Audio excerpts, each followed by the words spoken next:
요한복음 1장 1절에서 5절까지의 말씀인데 우리 합독하겠습니다. 자, 시작. 태초에 말씀이 계시니라. 이 말씀이 하나님과 함께 계셨으니 이 말씀은 곧 하나님이시라. 그가 태초에 하나님과 함께 계셨고 만물이 그로 말미암아 지은 바 되었으니 지은 것이 하나도 그가 없이는 된 것이 없느니라. 그 안에 생명이 있었으니 이 생명은 사람들의 빛이라. 빛이 어둠에 비치되 어둠이 깨닫지 못하더라. 아멘.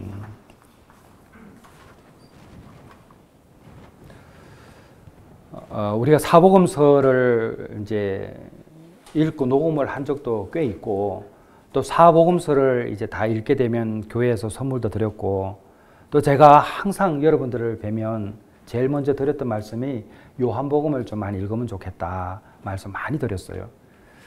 성경 66권이 너무나 중요하고 하나도 흐트러짐이 없는 하나님의 말씀이시죠. 그런데 그럼에도 불구하고 왜 요한복음이 중요한가? 오늘 그 부분을 한번 여러분이 좀 이렇게 기억하면 좋을 것 같아서 오늘 설교를 준비를 했습니다.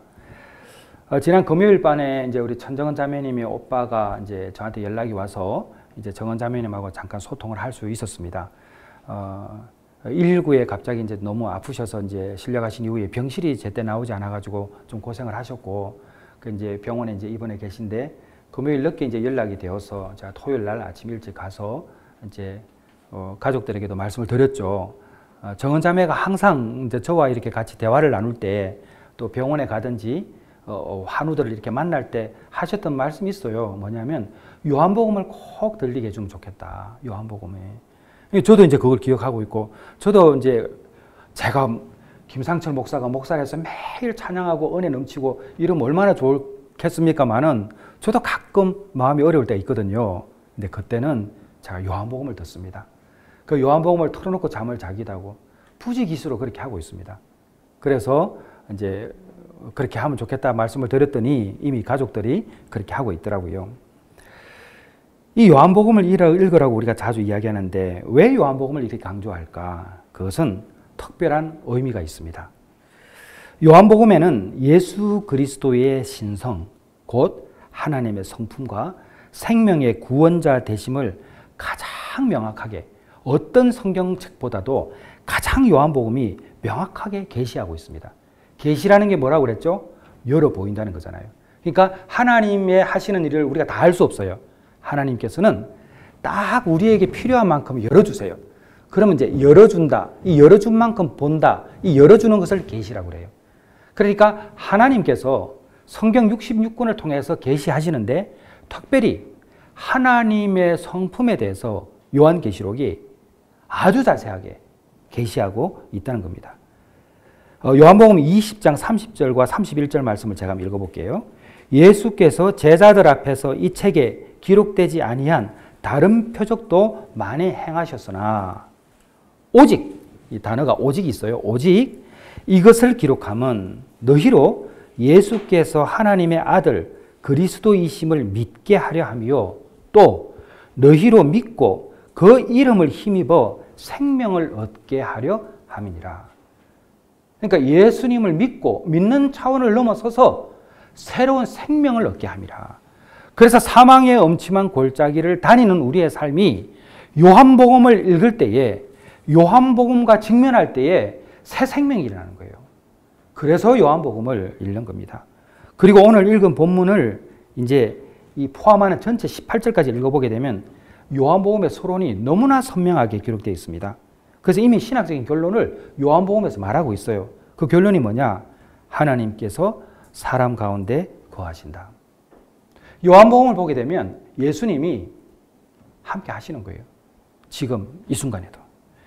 그 결론을 전가하는 내용이 7개 정도로 확인할 수 있고 그 7가지는 오늘 설교의 제목처럼 생명이 있습니다. 오늘 설교 제목이 뭔가요? 그 안에 생명이 있으니. 그래서 이 부분을 한번 7가지 정도를 한번 살펴보면 좋겠습니다. 그 첫 번째는 뭐냐면 정말 이 요한복음을 정리할 때의 첫 번째가 뭐냐? 말씀이 육신이 되었다는 겁니다. 자, 태초에 말씀이 계신다. 근데 말씀이 하나님과 함께 계셨으니 이 말씀은 곧 하나님이시다. 그 말씀 이퀄 하나님이시죠. 자, 영원하신 하나님이 사람이 되어 우리 가운데 거하십니다. 영원하신 하나님께서 인간이 되셨다는 사실은 복음의 시작입니다. 그리고 하나님이 우리를 찾아오셨다는 증거가 하나님이 사람의 몸으로 오셨다는 거예요. 그래서 하나님은 멀리 계신 신이 아니라 친히 내 속에 들어오신 예수님이시고 우리는 인격적으로 그분을 받아들여야 합니다. 다른 말로 하면 지난 주일 설교 제목, 정은 자매가 늘 고백했던 내용이기도 하죠. 뭐예요? 그분을 살아있는 분처럼 대하는 거예요. 그분이 살아계신 하나님은 우리가 살아있는 분처럼 대해야죠. 그분이 죽으신 분이 없으신 분이 아니잖아요. 예수님 살아계시잖아요. 살아계시면 살아계신 분이 내 안에 계시고 늘 우리와 동행하시죠.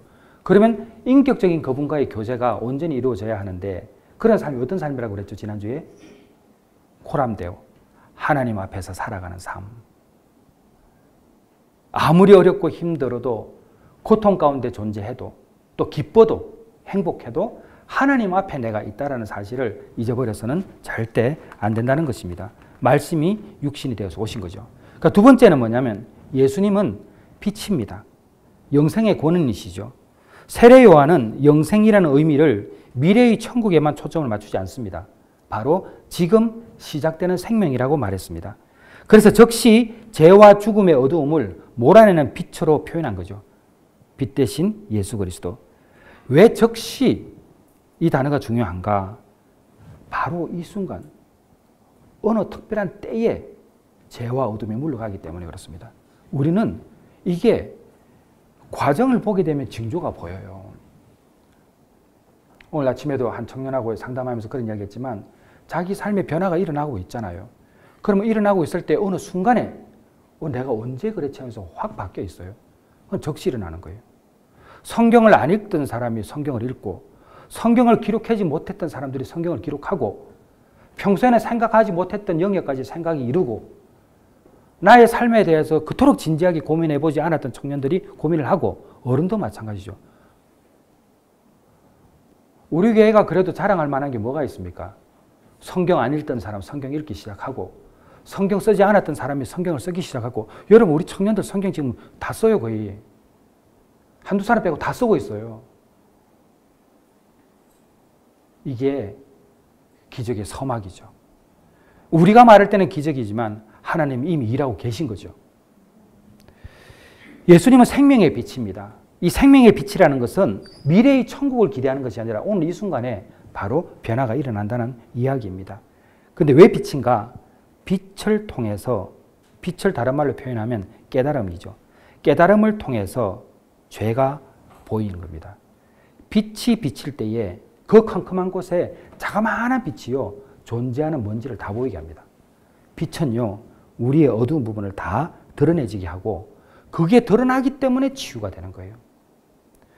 여러분 아무리 교회에 모든 공예배를 드린다고 생각해 보십시오. 그렇게 해도 사람 안 바뀌는 사람이 있습니다. 절대 안 바뀝니다. 그 왜 안 바뀌는가? 빛 대신 예수 그리스도라고 고백은 하지만 그 빛 때문에 비춰지는 내 죄를 못 보는 거예요. 내 죄를. 내 안에 얼마나 추악하고 더러운 것이 존재한다는 것을 보지 못하기 때문에 그것을 간과하는 거예요. 간과하는 게 무엇입니까? 지나치는 거죠.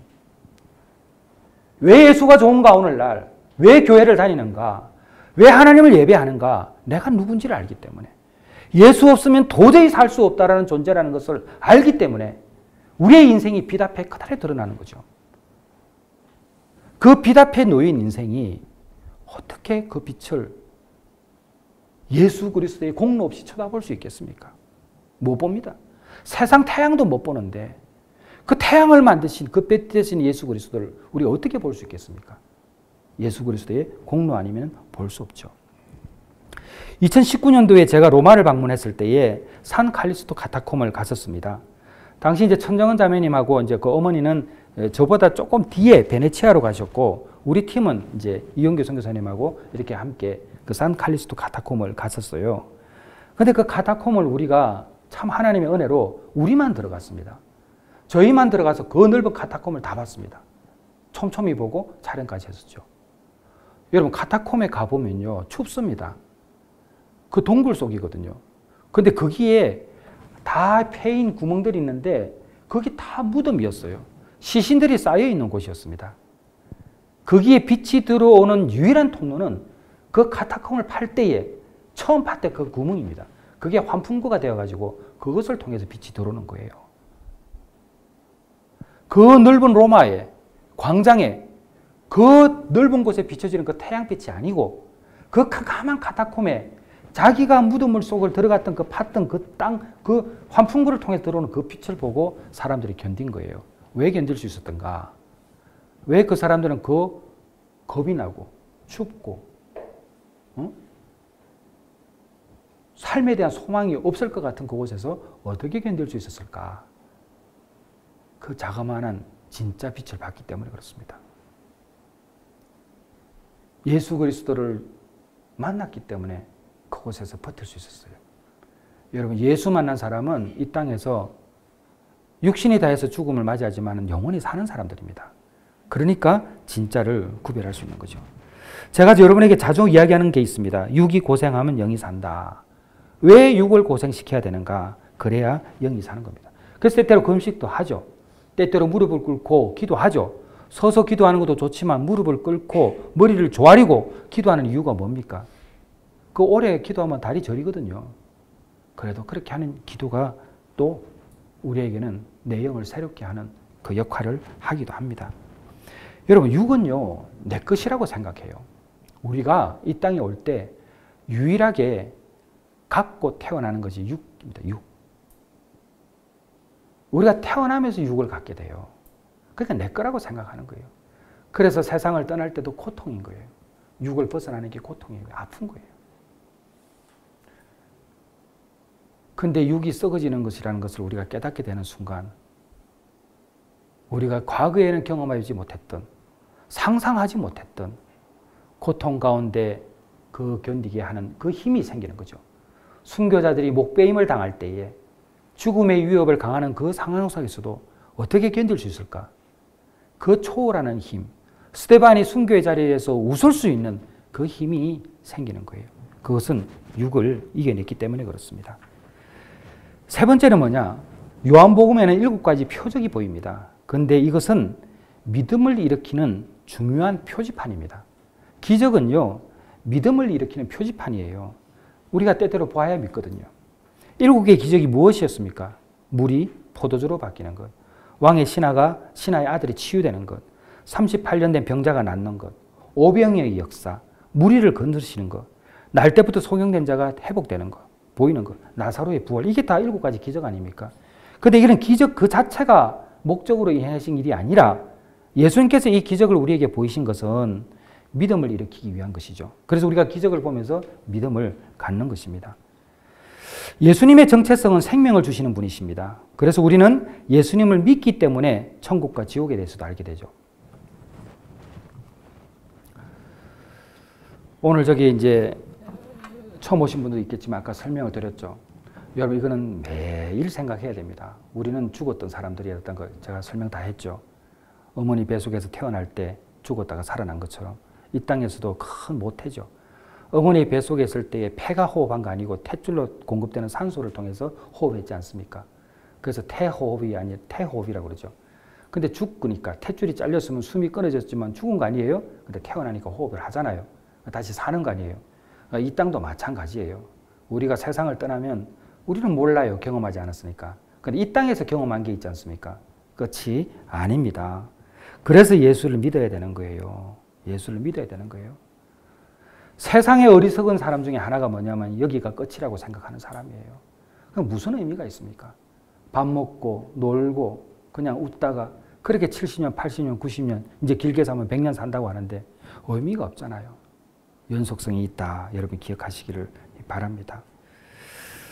제가 지난 한 주간에 가장 많이 생각했던 주제도 삶과 죽음입니다. 제가 이제 제 아내에게 그런 이야기 했죠. 참, 제가 왜 이런 생각을 했냐면, 아프잖아요, 몸이. 제가 토요일 아침에 갔을 때도, 그때가 아마 약 기운이 떨어졌다고는 이야기 들었는데, 정은자매가 되게 아파하시더라고요, 많이. 아프죠. 왜 안 아파요? 저희 어머니도 암으로 돌아가셨는데, 많이 아프죠. 근데 저희 어머니가 참 착한 분이시거든요. 저희 어머니 진짜 착하세요. 왜냐하면 남편이 평생을 돈 벌어준 적이 없어요. 아파만 누워 계셨지. 그러니까 어머니가 돈 벌었어요. 그러니까 먹어 살린 거죠. 그런데 그런 아버지가 68세에 소천하시고 나서 제 고향이 함양인데 6개월 동안을 매주 아버지 산소 갔어요. 그렇게 고생시킨 남편인데 왜 그렇게 했는지 모르겠어요. 그리고 1년 만에 돌아가셨어요. 그래서 아들인 제가 생각하기에 그래도 우리 아버지 어머니는 행복하셨구나. 사는 건 힘들어도 두 부부가 정말 사랑하셨구나. 제가 그걸 알아요. 힘들게 살아도. 근데 그때 생각했어요. 우리 어머니 이렇게 좋으신 분인데, 착한 분인데 그 암 때문에 마지막에 진짜 아프셨거든요. 사랑하는 어머니가 아픈데 제가 대신 아파줄 수 없는 거 아니에요. 근데 그게 지금도 기억에 서네요. 천정은 자매 얼마나 귀하고 착한 분입니까? 한 영혼을 찾아가서 하는데 아파요. 아니 못되게 인생을 아주 못되게 살고 자기 유익만 구하고 살았던 사람 자다가 가더라고? 복도 많지. 우리가 생각하는 복이죠. 근데 그게 진짜 복일까요? 저는 모든 것이 하나님의 은혜라고 생각을 합니다. 우리가 예수 부활 꼭 붙잡고 있으면 우리가 보기에는 어떻게 저렇게 아파할까? 여러분, 그 아픈 게 아니고 그 아픔을 통해서 더 예수님과 가까이지는 거예요. 마지막까지 예수 붙잡는 거예요. 아멘? 내게 주신 고통이 빛날 수 있다면 하나님이 섭니다. 얼마나 많이 이야기했어요. 왜 아플까 내가? 왜 나는 힘들까? 왜 나는 고통스러운 세월들을 보내고 있을까? 왜 우리 집은 일어나지 못할까? 왜 미래가 캄캄할까? 아니에요. 그거 안 되는 게 아니에요. 더 예수 붙잡으라는 이야기예요. 더 예수 붙잡으면 생각지도 못했던 일들이 일어납니다. 아멘입니까? 그래서 그 시기를 통과한 사람들이 예수의 제자로 살아가는 거예요. 예수님께서 기적을 보여주시죠. 그러나 때때로 왜 하나님께서 이 기적을 보여주시지 않으시는가? 그것 때문에 하나님께 시험될 이유 전혀 없습니다. 하나님은 계획하시는 분이세요. 하나님은 늘 좋은 걸 주시는 분이세요.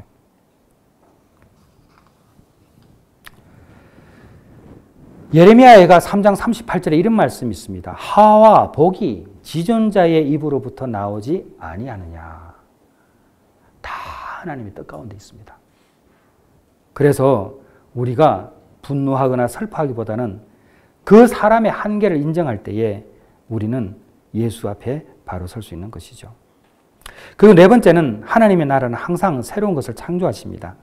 물이 포도주가 되고 병든 몸이 회복되고 죽음으로 끝난 것 같지만 부활하는 이런 창조적인 변혁이 일어납니다. 그래서 예수 믿는 사람들은 원래 우리에게 기본적으로 주어져 있는 환경을 넘어 새로운 일들을 하는 사람들이 크리스천이라고 볼 수 있는 거예요.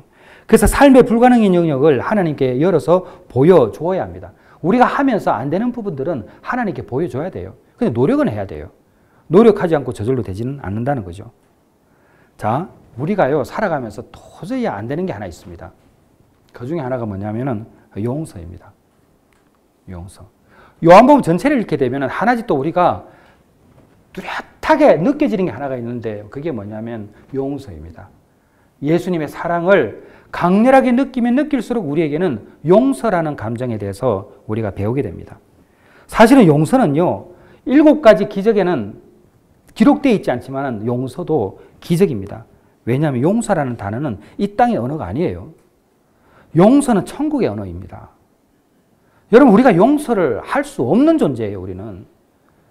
용서는 인성으로 되는 게 아니에요. 용서는 신성이에요, 신성. 예수의 은혜를 경험하지 않고서는 결코 할 수 없는 것이 용서입니다.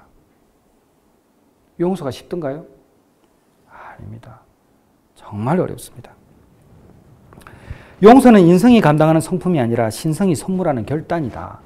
너무나 중요한 이야기죠. 1919년 벨기에가 르완다를 통치하면서 소수종족인 투치족이 다수종족인 후투족을 통치하게 됐습니다. 아마 호텔 르완다를 통해서 여러분 잘 아실 거예요, 영화.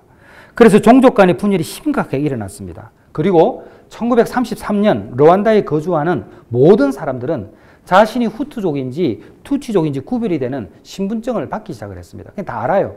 사실은 이제 저도 아프리카를 좀 자주 갔으니까 후투족은 키가 작고 눈이 좀 찢어지고 조금 무서워요. 제가 콩고 르완다를, 콩고 부니아라는 곳에 다녀온 적이 있는데 진짜 무서웠어요. 사람들이 주는, 근데 총까지 들고 있으니까 진짜 무서웠어요. 근데 투치족은 키가 커요. 잘생겨요. 여러분이 저기 이제 볼 때에 보통 이제 아프리카인들 블랙팬서에 보게 되면은 멋있는 제복 입고 나온 사람들 있잖아요. 그런 사람들이 되게 투치족이에요. 키가 크고 이제 이런 사람들이죠. 어찌되었든 1959년도에 후투족이 르완다를 장악하면서 투치족의 갈등이 너무 심각하게 됩니다. 왜냐하면 벨기에 사람들이 후투족과 투치족이 있는데 다수는 후투족이에요. 근데 소수인 투치족에게 정권을 맡긴 거예요. 그러니까 다수인 후투족은 불만이죠. 왜? 우리가 다수인데 왜 쟤들의 지배를 받아야지? 이런 생각이 있을 거 아니에요? 그러니까 이제 분쟁이 계속 일어나고 있었습니다. 이제 그러던 과정에 1959년도에 후투족이 이제 르완다를 장악하면서 그 갈등이 너무 심각하게 되고 투치족이 이제 이웃으로 피난을 가게 됩니다. 그리고 1990년도에 르완다 애국전선이라는 그 곳이 투치족 소수 민족과 흩어진 난민을 대신해서 후투족과 이제 싸웁니다. 내전이 일어나게 되는 거죠. 결정적인 건 1994년도에 그 이제 후투족 대통령이 비행기 추락이 됨으로 인해서 생명을 잃습니다. 이제 그때 제노사이드가 일어나죠. 마체테를 가지고 사람을 죽이는데 아버지의 마음 영화를 보셨지만은 3개월 동안 100만 명을 죽입니다. 3개월 동안 100만 명을 죽였으니까 하루에 10,000명씩 죽인 거예요. 그럼 미쳤죠. 집단 광기죠. 사람이 어떻게 100만 명을 죽입니까? 제가 르완다에 갔을 때 강이 흐르는데 한동안 그 사람들은 고기를 못 먹었답니다. 물고기를. 못 잡아 먹었대요. 왜? 흘러가는 그 강에 시신이 너무 많아가지고 못 먹었답니다. 길거리에 시신이 널려 있었대요. 제가 그 현장을 다녀온 거 아니에요. 사진 하나 보겠습니다. 사진 하나 보게 되면 자, 이 두 사람입니다. 제가 지난번에 한번 보여드렸던 사진이죠. 여성은 앨리스, 남자는 임마누엘입니다. 이 두 사람이 그 다음 사진 볼까요? 제가 르완다에 가서 이 두 분을 만났죠. 시간이 좀 흘렀고 여러분 보십시오. 오른쪽에 있는 저 여성의 팔이 잘려 있습니다. 모자를 벗기면은 여기에 패여 있어요. 등도 패여 있어요. 그 다음 사진 볼게요. 팔 잘렸죠. 저 손이 저 손을 자른 거예요. 1994년도에 근데 1번 사진 다시 보여주십시오. 이 둘은 주일학교 친구예요. 교회를 다녔어요. 학교 친구예요. 그런데 후투족과 투치족의 싸움에서 친구를 마체테로 찍은 거예요. 뿐만 아닙니다. 9개월 된 딸이 있었어요. 이 9개월 된 딸을 참 표현하기 어려운 잔인한 방법으로 죽입니다. 그리고 이 여성이 그 충격에서 헤어나지 못하고 1개월 동안 병원에 있는데 몸무게가 저 키 큰 사람이 28kg였답니다. 그러면 뼈만 있는 거예요, 뼈만. 사람을 못 만나는 거예요.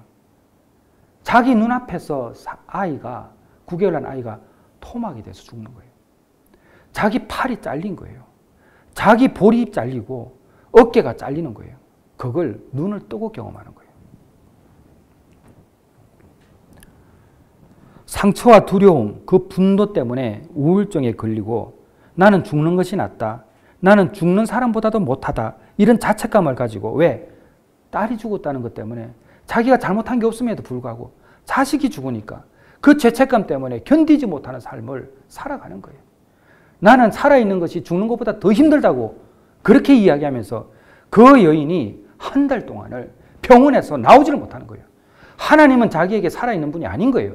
하나님 이미 다른 사람의 하나님이지 나의 하나님이 아닌 거예요. 그 잘려진 손을 가지고 그렇게 서 있는 거예요.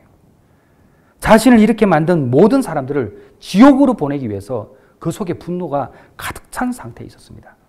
근데 그 사람이 크리스천이었어요. 예수 믿는 사람. 제가 르완다에 가서 이 앨리스를 만났을 때 감동받은 부분을 사실 여러분에게 설명하기 위해서 이 사람에 대해서 먼저 나눠드리는 겁니다. 앨리스의 이야기가 저에게 가장 큰 감동을 준 것은 용서하기 위해서 자신에게 좋은 것을 선택하지 않았다는 것이었습니다. 이 사람은 용서를 하기 위해서 자기에게 좋은 걸 하지 않았어요. 그게 뭔가요? 복수예요. 복수. 용서하기 위해서 복수를 선택하지 않은 거예요. 엘리사는 자신의 고통 속에서 악을 행할 수 있다는 사실을 알고 있었습니다. 그리고 그렇게 해도 비난할 사람 아무도 없습니다. 하지만 엘리사가 뭐라고 이야기했냐면 미움은 자연스럽게 찾아오지만 사랑은 그렇지 않다고 말했습니다. 사랑에 더 관심을 두게 됐다는 거예요. 왜냐?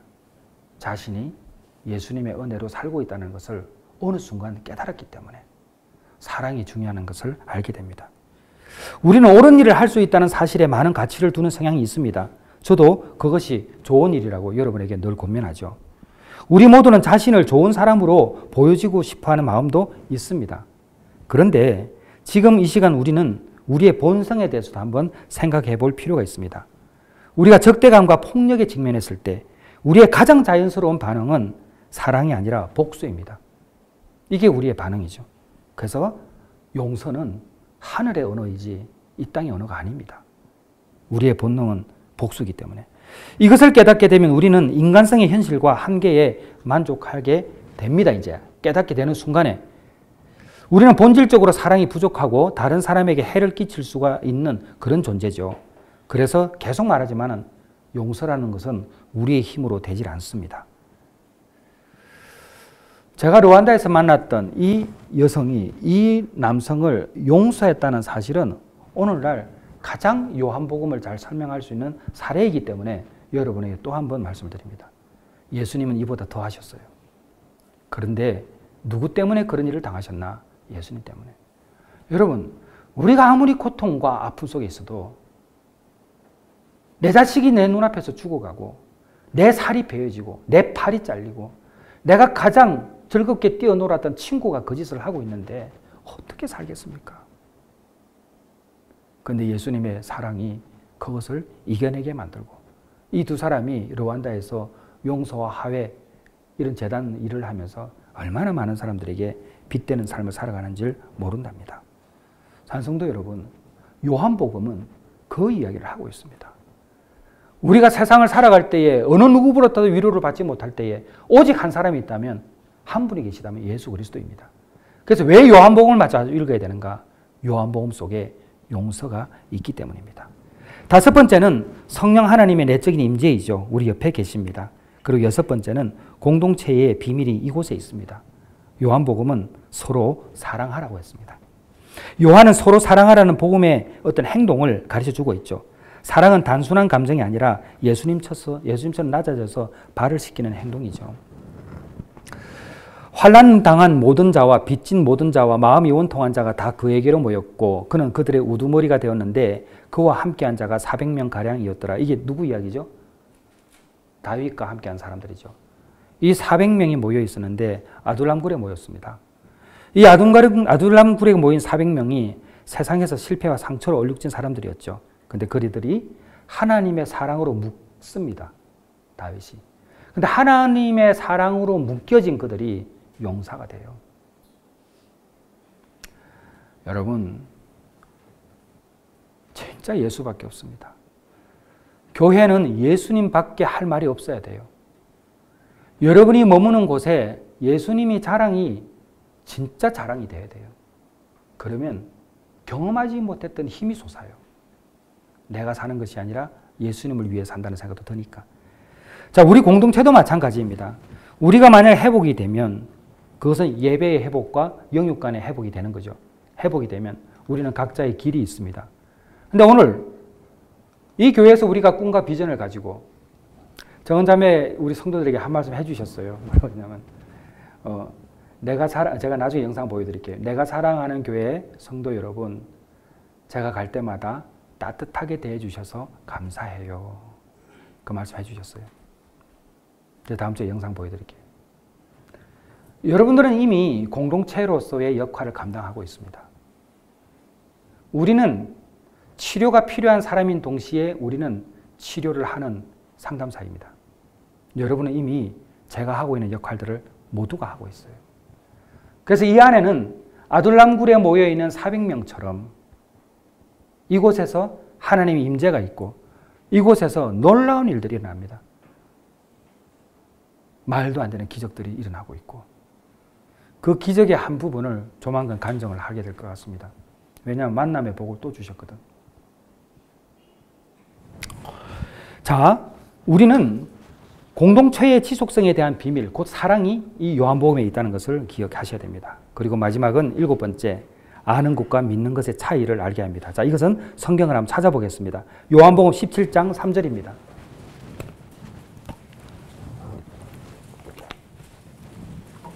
요한복음 17장 3절입니다.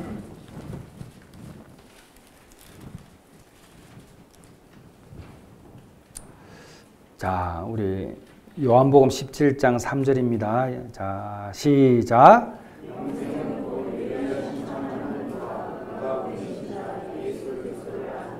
자, 영생은 유일하신 참 하나님과, 저는 궁금하지 않아요? 그냥 유일하신 하나님이라고 그러지 왜 참을 또 붙였을까? 속지 말라는 거예요. 가짜가 많아요. 유일하신 참 하나님과 그분이 보내신 자 예수 그리스도를 아는 것이다. 그래서 하나님을 아는 지식과 나를 아는 지식은 동일하다. 칼빈이 이야기했죠. 하나님이 어떤 분이신가를 알면은요, 나를 제한하지 않아요. 할 수 있어요. 왜? 하나님이 어떤 분이신지를 아니까. 내 힘 들어가는 거 아니잖아요. 우리 힘 들어가면 안 되잖아요. 우리 청년들 잘 들으세요. 내 힘으로 되는 거 절대 아니에요. 여러분은 꿈과 비전을 예수 그리스도 안에서 품는 거예요. 그러면 하나님이 하세요. 근데 가만히 있는데 하는가? 절대 아니에요. 예배 집중하고, 말씀 사랑하고, 기도와 하나님과 교통하고, 교제하고, 이런 관계 속에서 일어나는 거예요, 다. 자, 아는 것과 믿는 것이 분명히 같아야 합니다. 우리가 아는 것을 알아야 되죠. 목요일 아침, 이제 목요일 새벽에 이제 조정민 목사님 연락 오셔가지고 이제 그날이 이제 또 백규를 해서 제가 그 베이직 교회를 갔습니다. 그래서 아침 이제 같이 목사님과 이제 함께 하면서 많은 이야기를 좀 나누었어요. 그래서 이제 이런저런 이야기하다가 이제 우리 공동체, 우리 교회 이렇게 말씀 읽고 이야기 이제 녹음하고 이렇게 한다는 거 보니까 그 시작이 조정민 목사님이었거든요. 여러분 세 장씩 읽고 있는 거 있잖아요. 시작이 조정민 목사님입니다. 근데 조혜련 집사님 이야기를 하시는 거예요. 조혜련 집사님 간증인데, 이제 저도 이제 우리 교회도 앞으로 그렇게 만들 거예요. 지금은 저와 이렇게 한 그룹을 만들어서 하지만 제가 그룹을 만들어 드릴게요. 근데 다행히 그 1호 그룹이 우리 청년이에요. 우리 청년부 지금 그룹이 만들어져 있고 지금 읽고 있어요. 이제 그런 것은 그룹을 만드는데, 이 조혜련 집사님께서 이런 그룹을 만들어서 관리를 했었나 봐요. 그래서 어떤 곳은 한 장, 어떤 곳은 세 장, 뭐 어떤 곳은 뭐 더 많이 이렇게 이제 읽기 시작을 했는데 한 분이 안 올렸더래요. 그래서 이제 그걸 전화를 해서 읽으라고 하니까 이제 전화를 받더래요. 그 왜 안 읽었냐고, 읽었다고. 그래서 이제 읽겠다고 하면서 이제 올라왔는데 그 안 읽은 분이 나중에 간증한 거예요. 조 집사님이 전화할 때 밧줄에 자기 목을 걸고 있었대요. 세상을 떠나려고. 그때 전화벨이 울린 거예요. 그때 말씀을 읽으라는 거예요. 그때 말씀을 읽고 그 사람이 살았어요. 여러분, 하나님이 이렇게 일하세요. 이런 하나님을 우리가 믿고 신뢰하지 않으면 우리가 어떻게 살아갈 수 있겠습니까? 여러분, 그 상황에 있는 그 여인이 얼마나 힘들었으면 그 결정을 했겠어요. 세상에 그 여인 옆에 누가 있겠습니까? 아무도 없어요. 내가 네 아픔 알아? 그거 다 거짓말. 어떻게 알아요, 그 아픔을? 오죽했으면 그 결정을 하겠냐고. 근데 그때 왜 성경 안 읽었어요? 그 한마디. 그 성경을 읽고 그 마음을 돌이킨 거예요. 성경 읽으셔야 돼요, 여러분. 성경 읽으셔야 돼요. 말씀 읽고 말씀 안에서 새로워져야 돼요. 그러면 모든 것을 할 수 있어요. 지금 저는 우리 청년들 변해가는 모습들을 지금 보고 있으면서 너무 경이로워, 지금. 성빈이가 저렇게 눈을 또랑또랑 뜨고 듣고 있는 것도 너무 경이로워. 준혁이 저 웃고 있는 것도 경이롭고, 지금.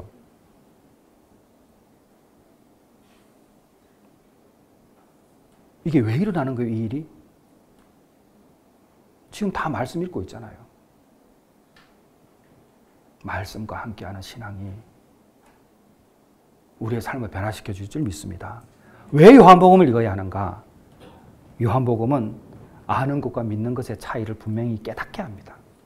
그래서 요한복음을 읽는 거예요. 사랑하는 성도 여러분, 우리 말씀을 사랑합시다. 그리고 말씀을 기록합시다.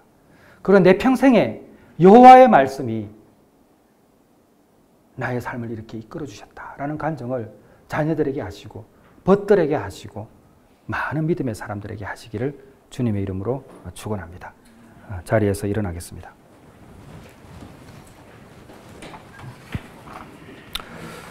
자, 우리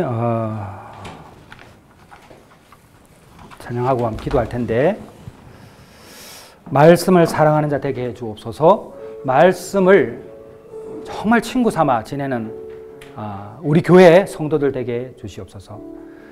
우리 교회에 오는 모든 분들이 존재하는 교만을 깨뜨리고 예수를 인격적으로 만나 다른 사람들에게 살아있는 부활의 정인의 삶을 보여줄 수 있는 교회 되게 해달라고 기도하겠습니다. 그리고 또 하나는 천정은 자매가 아픔을 넉넉히 이겨낼 수 있도록, 그리고 오직 예수님만 생각하는 시간을 보낼 수 있도록, 그리고 주님 오실 때까지 그가 이 땅에서 할 일을 다 마칠 때까지 부활의 정인된 의연한 모습을 보여줄 수 있도록 우리 한번 주여 한번 크게 외치고 기도할 텐데 찬양하고 기도하겠습니다.